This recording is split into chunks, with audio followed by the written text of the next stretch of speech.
I've been an oceanographer for the past 10 years, and collectively I've spent about a year of my life living and working on research vessels.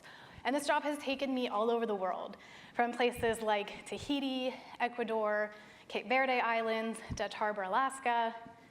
And over the years, one thing that I have noticed that all of these very different places have in common is they all have plastic pollution on their beaches.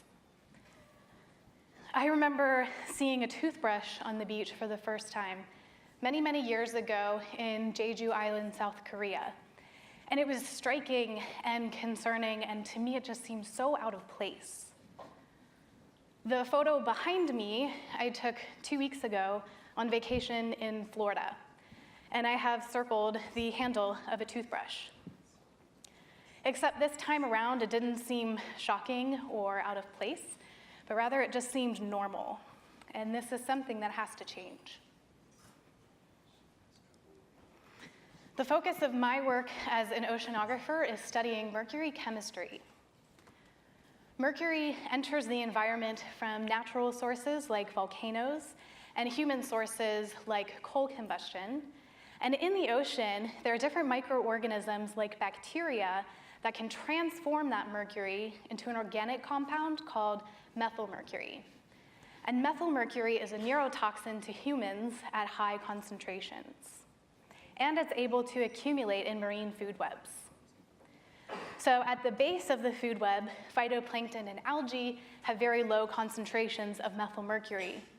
But when we work our way up different trophic levels to these top predator species like tuna and mackerel and swordfish, those top predators have a lot of mercury in their bodies, and those, of course, are the fish species that we like to eat. So humans are exposed to methylmercury primarily through consumption of marine fish. Now, plastic pollution in the ocean breaks down into tiny fragments called microplastics. And scientists have been studying these microplastics from all different angles. And a couple things that we've learned is, one, that these microplastics absorb contaminants, including mercury. And two, these microplastics can grow bacterial biofilms. I want to know if methylmercury is being produced on these tiny plastic fragments in the ocean. Do we have more methylmercury in our environment as a result of this plastic pollution? So with the support of National Geographic, starting on Tuesday, I'll be out in the field collecting microplastics with the manta net that's sketched here. And it has 2 wings to float on the surface and pick up any plastics.